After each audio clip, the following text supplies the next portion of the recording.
Hey, I'm Jori Grym from the Hanken School of Economics, and in this module we're going to talk about memory and learning.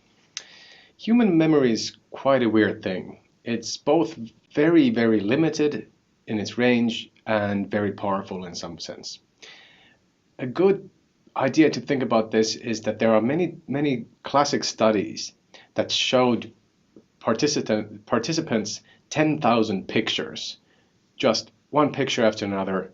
They just saw the pictures one, and after the 10,000 pictures, depending on the study, they showed them again a day later or a month later, and people had to recall if they could remember were they shown that specific picture or not. And in some of these studies, the recall amount was even 80%. So if you're shown 10,000 random pictures, a week later, it's a good chance you can remember most of them, at least in a way you could recognize them. But at the same time, most of our childhood memories are not actually real. About a third of our memories are actually confabulations or altered memories or just fake. And we remember them vividly. We feel like we have lived the moments, but studies show that we actually haven't done most of our real memories. And this is quite a concerning thought because many argue that our whole sense of self and our personal sense of being is based on our memories. And if memories aren't that great, at least not that detailed, what does it make of us? There are various types of memory, so we don't only have one memory system. And neurologists and neuroscientists talk about different memory things than usually clinical psychologists or social psychologists or marketers as we. Even though there are many models, most of them have some sort of similar structure to short-term memory, which is a few minutes. It depends, 5 minutes, 10 minutes area where we remember everything that happens around us. We kind of passively record everything. And then we have like a working memory, which is the ability to hold like 7 figures or 7 digits or something like that in our head for a very short time, as in like a phone number and those kind of things. And then we have long-term memory, that some of the memories are deemed to be important and they get encoded in some way. And when you think about memory, you usually think about this recording kind of style, even though recording is a really bad analogy because it's not as detailed as recordings are. But we have to think about memory also as recall, so stuff we remember, and we also remember stuff unconsciously. So all of these are different parts of memory, and they all come to play in different situations. And on top of those models, we have some specific terms about specific memories. One of these are flashbulb memories.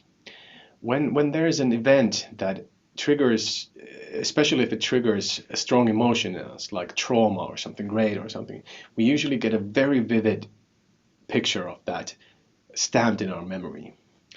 And it's a type of long-term memory, and it feels very vivid. We can smell the grass of that situation or feel the pain in that situation, like a traumatic thing.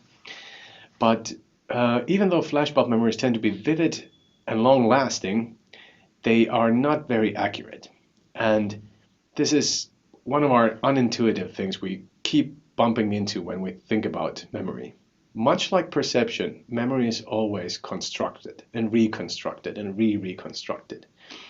And things like how vividly or how accurately we think we remember the experience or something, that is not an indication of that memory being actually factually true. So this is very unintuitive, but this is an important lesson for everybody to learn. Even if you're very sure about a thing, or you remember an experience very vividly, that is not an indication that those things actually happened like you remember them. And there are many studies about flashbulb memories and how they relate to real facts.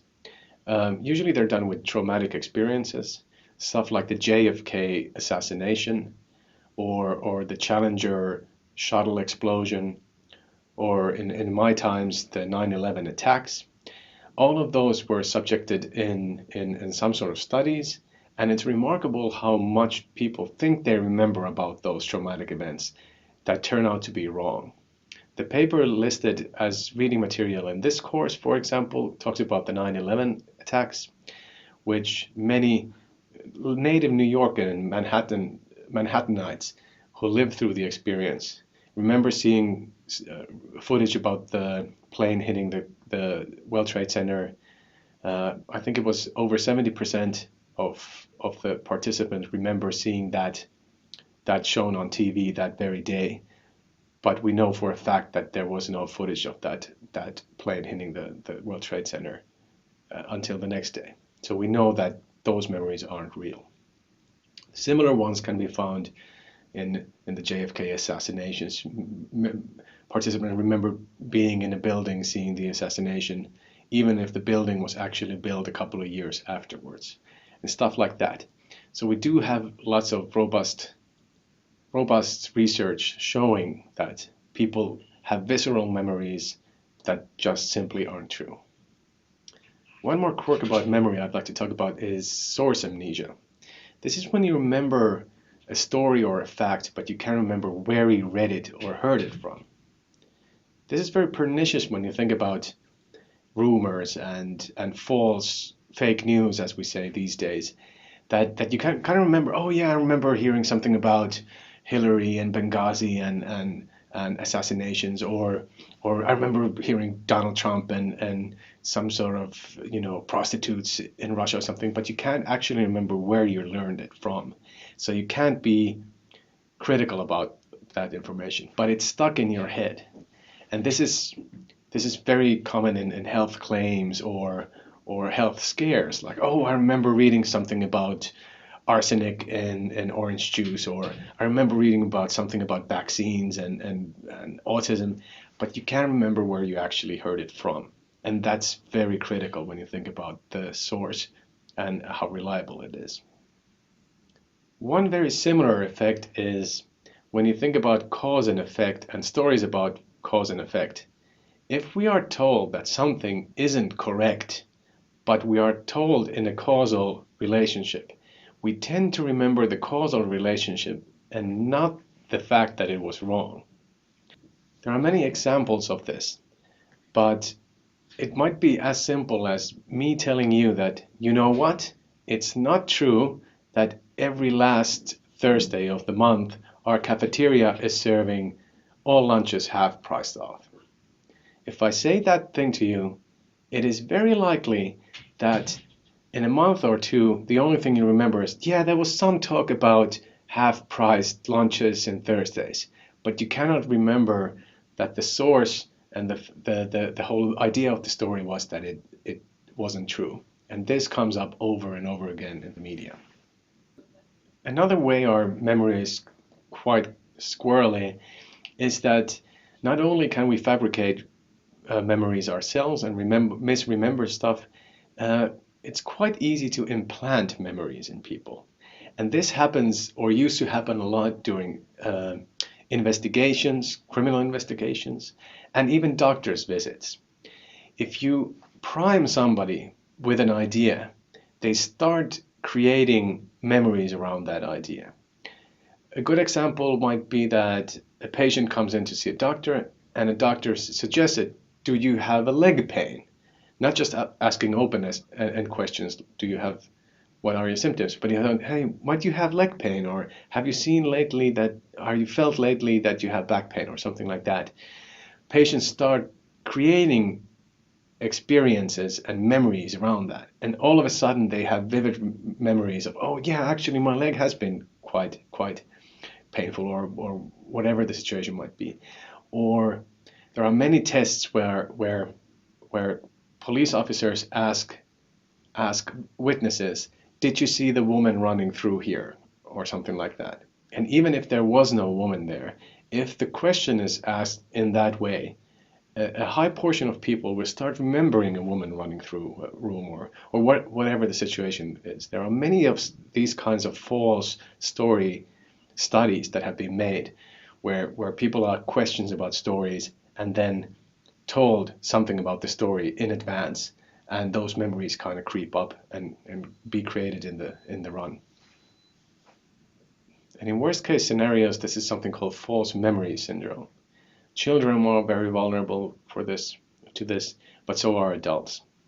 And there used to be quite a lot of missing children stories or satanic abuse or sexual abuse stories, especially in the 90s, where the facts of missing people just didn't correlate with the stories being told.